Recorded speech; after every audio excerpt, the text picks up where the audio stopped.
Many of you may not know this about me, but when I was a young man, I was a science teacher. I taught science in public school for 12 years until I got tired of the bad behavior and immaturity. And that was just the administrators. But no, a little joke there. I'm very science minded. Okay. And I have the science and I have the scripture, and they're legitimate sources of truth. They don't conflict, but you have to get the narrative of each right. And a lot of times Christians have not gotten the narrative of early Genesis right because they don't think it's talking about Christ. And it is.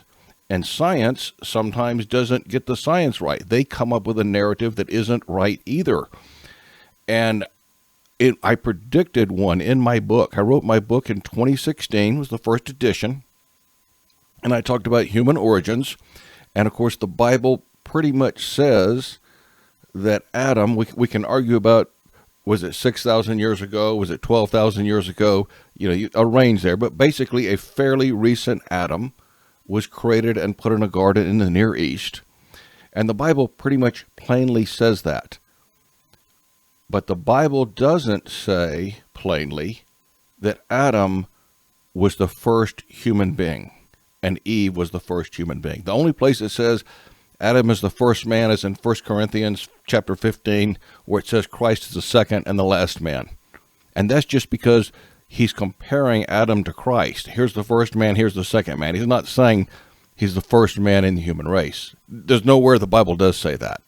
So, and you may think you're wrong. I've got videos on that. Please look. So what I'm postulating, I and others, that there was a population out there of people that God created. And in Genesis chapter 1, the conversations were really mostly to them. That's why it sounds completely different than the conversation that God has with Adam and Eve in chapter 2. It's a different group of people with a different ministry.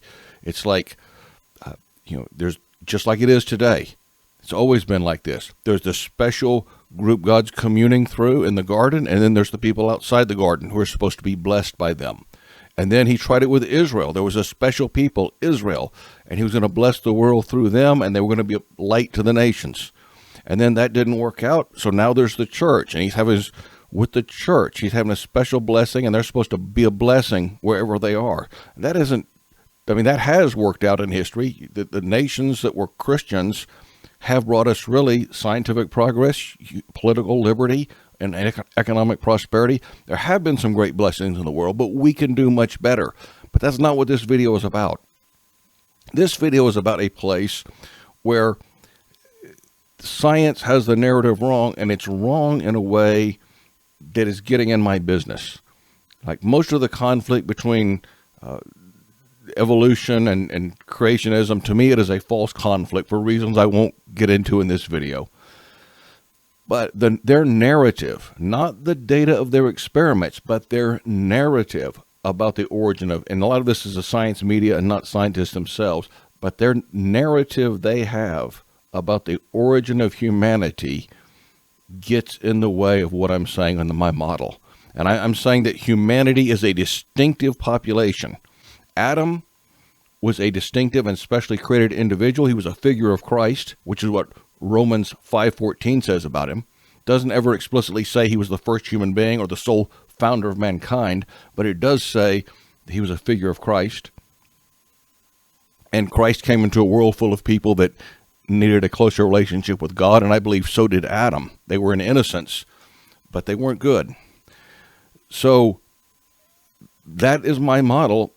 So I postulated in my book that there was some special act, there was some moment, there was a creation of this population that is referenced in Genesis chapter 1. And the scientific model, his for their own reasons, their own motivation, has tried to undermine that and say, oh no, Eurasians today carry genes from Neanderthals.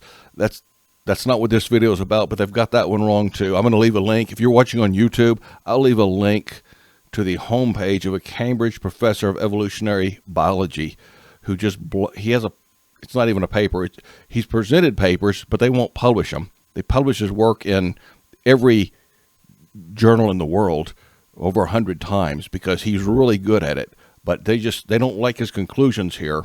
So, but I'll leave a link to that if you want to look at that later and show that they're misrepresenting the data when they say Eurasians carry 1.5% of their genes from Neanderthal integration. They've got it wrong. But also the idea that humanity is not a distinct population. That's kind of been the push in the narrative. And they said, oh no, even though it looks like there was a sort of a cultural big bang that happened maybe 60,000 years ago where all of a sudden humans start making art, they start making a much more complicated tool set, there's some sort of big change. We're going to say, no, that wasn't unique to our species, and it was slower developing, and every little bit of evidence they can get to like push that idea, they push. And they overstate the evidence for that. And they make up mountains out of molehills, and they take data that is really kind of shady and doesn't really support the grandiose conclusions that they use to come to it, to try to undermine what the bulk of the evidence says, and that is something different happened about 60,000 years ago. And so, and I have another video, and this is not what this one was about either, but how the time to most recent common ancestor can be misleading. It can be misleading, especially if you're starting with a group and not with a single couple. So none of that's what this video is about. This video is about, they have the most recent study, 2025, a very recent study. And I'm going to get really sciencey. And if you don't have a science background, I'm sorry, I may lose you on this next one, because this isn't a junior high school science lesson. This is a grown-up science lesson that's coming in the next section, where I analyze this study and what they claim. And there's the data they found, which I trust, and there's the conclusions they draw from it, which is the part that doesn't make any sense. But I'll let you decide that. Basically, they found that humanity, our species, has a distinction from Neanderthals and Denisovans that is kind of shocking. And they speculate as to where it came from, and that's because that's all they can do is speculate. Let's take a look. The narrative on human origins, how our kind came to be, has, in my mind, been shattered by a recent study. It's come out just this year, 2025. The study has been published in Nature Genetics by Cousins, Scally, and Durbin. It's in issue 157 of 2025 of Nature Genetics. And it has to do with their deep dive analysis of where humanity comes from. And they've discovered a ghost, what they call a ghost population, and they have to, guys. I have other videos sometimes where I've talked about how they're misusing these tools to show integration where it never happened. And matter of fact, if you're watching on YouTube, I can post this in the description section too. Nature recently went so far as to have an article saying, hey, we think these methods that they're using produced false positives as far as integration events. They say there's integration events that never happened. And so I'll post that one. But this one, I think, it's got an integration event that maybe never happened, but humanity, contrary to the narrative that is being pushed, this study reveals humanity has a distinct origin, and we are a distinct population. And the narrative that, well, we're so much like the Neanderthals, and these other hominids had culture too, and we're kind of close to them, and basically we just got lucky that we were the ones that won out because they were smart like we were, etc., etc. Those narratives are not true. That humanity, even genetically, we are a distinct population. Now, but I'm going to tell you what they said the data shows, and what they're putting a narrative on top of the data that is based on that integration happened. Okay, but the data says one thing, and then the narrative they put on top of that data is something else. So I accept the data. Obviously, it's data. I don't accept the narrative. Neither should you.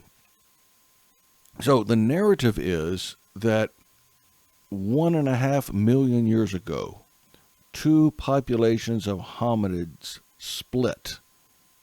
We'll call them line A and line B. And line A suffered a severe bottleneck. They almost went extinct. And we do see there's other genetic evidence for that there's been bottlenecks in human history. And even line B, there wasn't that many of them, but they didn't have a bottleneck, a population collapse to the same extent. But line A is the line that produced Neanderthals, Denisovans, and 80% of us, 79% of us, to be more exact. What about the other 21%? Where did it come from? What is it? They don't know. They haven't found any fossils that match what they're finding, which is a lot of the differences between us and those other two groups. What they theorize is, or hypothesize, I should say, is that there was a split 1.5 million years ago. One line leading to those groups I've mentioned, the other, this ghost population. And then this ghost population, 300,000 years ago, after the split from the Neanderthals, after the split from the Denisovans and us, according to the standard narrative, there was an intergression event. Our ancestors interbred with their ancestors and picked up 21% of our genes from them, this new population, even though they found some signs that some of these genes were mildly deleterious and somewhat selected against.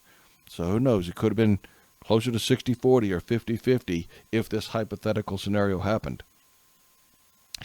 And that happened 300,000 years ago. And then this population B, after 300,000 years ago, died out without a trace. Now, that means that humanity is a distinct population from Neanderthals and Denisovans because 21% of our DNA is different. But is it a random 21%? Is it a 21% where maybe our knuckles don't drag the ground? Where is this 21%? Is it an immune system? The answer is that the 21% is focused in the brain and in the central nervous system. In other words, we got our cognitive differences from those guys, the Neanderthals and Denisovans, from this so-called ghost population. There was a ghost population that, by the way, did not experience the same kind of bottleneck. They show estimates of the population of the two groups, and the population of Group B, the mysterious ghost lineage that gave us 21% of our genes focused on our brain and central nervous system, they had a population of size of maybe just under 40,000, while we were down at 10,000, 15,000. And it happened for a long time. According to standard scientific model, humanity has spent much of its existence near extinction. Now that in itself doesn't make sense, but they're basing that on there's a little more diversity than we find, but not much. You know, in that if we've been here this long and our mutation rate is this, then that's the answer they come up with. But I'm going to show you why it is not a good answer. So this population B, which somehow was not as bottlenecked as lineage A. Lineage A produced 3 successful, I guess maybe the Neanderthals and Denisovans were not that successful, but produced us, a successful type, and 2 others. But they don't have any genes from lineage B. Only we do. Only we do. So we are this combination, which they say it took place 300,000 years ago, of this mysterious lineage that was not bottlenecked to the degree that we were. Maybe not at all. I say a population size of about 40,000. That doesn't mean there was only 40,000 of them necessarily. If you took a population size of, say, some mice out of the wild, and you took 40,000 mice out of the wild, their effective population size would be a little lower because some of them may be close cousins, and well, that gene's already spoken for. But if you're talking about a group that's unique and on its own, you're not just drawing from a wild herd, it's probably a little closer. Your effective population size and your actual population size are probably a little closer. So with this hypothetical group B, maybe if they existed, maybe there weren't much more than 40,000 of them. So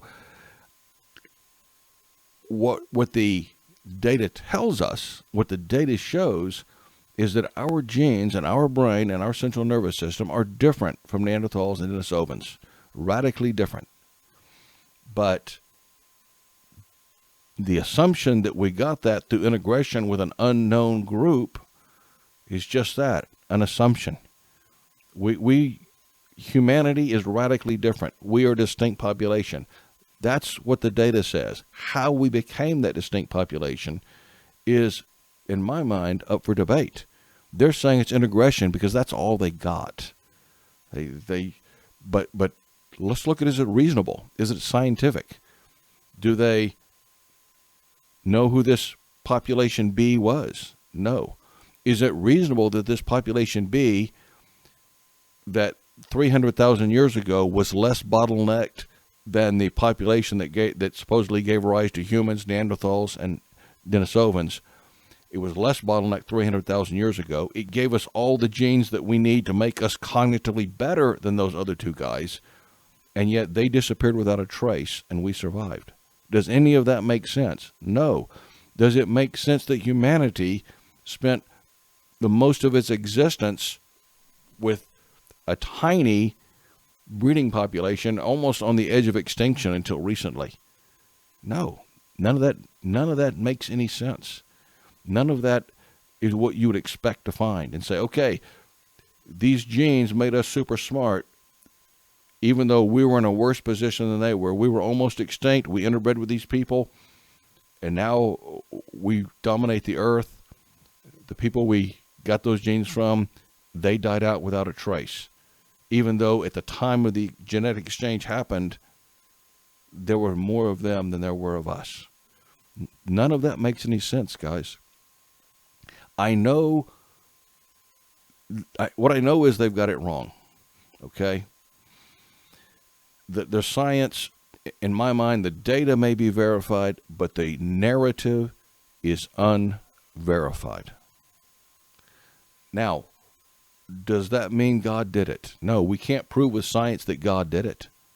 That's not science. Even if it's true, science cannot test for supernatural action. Science can't say God took the best of all the existing hominids and then put in some other stuff that none of them had and created us and populated the earth with. Can't say that because it's a miracle and science can't test for that. But we can think that. We can have that as a reasonable conclusion. There's nothing unreasonable about that. Just because science doesn't prove it, science can't prove it. It's not the right tool to prove it. But what we know is the dominant narrative is mistaken. That humanity did originate as a distinctive population because we have these distinctive genes. And it occurred suddenly enough to where they're saying, well, it's got to be integration because that's all they got. So they're not saying we evolved these different genes. They're saying, well, they happened suddenly. It must have been integressed. As far as the time period, they say it happened 300,000 years ago. I'll tell you where they're getting that.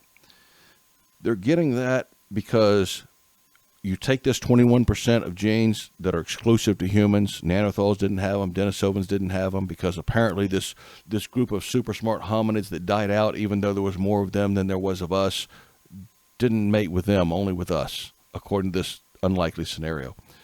But those 21% of the genes are varied enough in humans to where we think, well, it took 300,000 years for that number of mutations and variations in these genes to develop. That's based on an assumption, though, of what? That there was one common ancestor, that there was one integration event at the start. That's the time to the most recent common ancestor of those genes. But it doesn't matter to me whether, for this instance, whether God did it or whether it happened just the way they're saying. What if there wasn't just one of these unknown, super smart hominids mating with our dumb ancestors that were in a common line with Neanderthals and Denisovans? What if there was 20 of them mating with 20 of us? See, there was no one single common ancestor that produced this species. There was a group of them and a group of us. Or, conversely, God created a group of us. More than one from the start.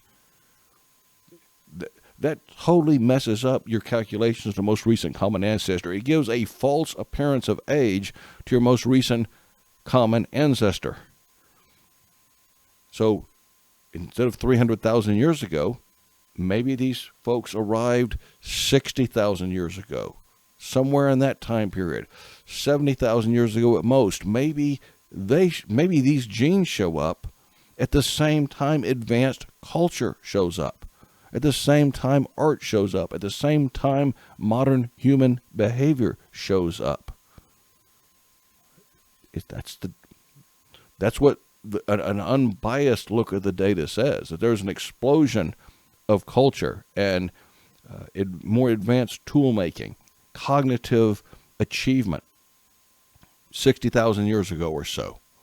And if you take into account the fact that the most recent common ancestor calculations are assuming a single genetic entry point, when in fact it could have been a group and a group forming this new population, or a divine miracle, that pushes the emergence of this new type, us, this distinctive population, us, to a much more recent time. And it aligns with what we see in the cultural and archaeological data.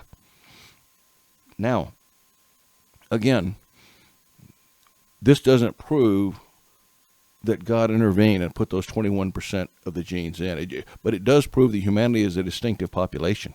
It does prove the dominant, science narrative about the origin of humanity is off. Even if there was some super smart species that was in better position than we were, that somehow interbred with us, only with us, and then died out without a trace, the event could have happened much more recently, which then makes it even odder they died off without a trace, by the way. So, my conclusion is this. It is not anti-science to believe that Genesis is saying exactly what it says. But to know exactly what it says, you have to look to Jesus, because it's talking about him. And the fact that it's talking about him, and the fact that this only makes sense when you look at it like that, shows you that he is not just an itinerant rabbi from the 1st century A.D., around whom a bunch of myths erupted. But he is the one who was sent into the world to redeem the world. He was the one to make us become what we truly are, not a hominid that can make better tools, but sons of God in him, sons and daughters of God in him. He's the one who changed human history. He's the one, 2026, 2025, those years are from when we thought he was born. He changed the calendar, or the calendar was changed because of him. The culture, human liberty, and science came out of those cultures that accepted his claims of divinity and looked to his word for guidance. He changed the world. He changed our world right now. The world is a very different place because Christ came into it. And I'm saying that he's come into it before. That he's come into it maybe at this origin of humanity that I'm talking about. When it says in Genesis chapter 1, let us make man in our own image. We were made, and we were made by God, not with nature's help, but by his divine command and his doing. Thank you so much for listening, and may God bless you.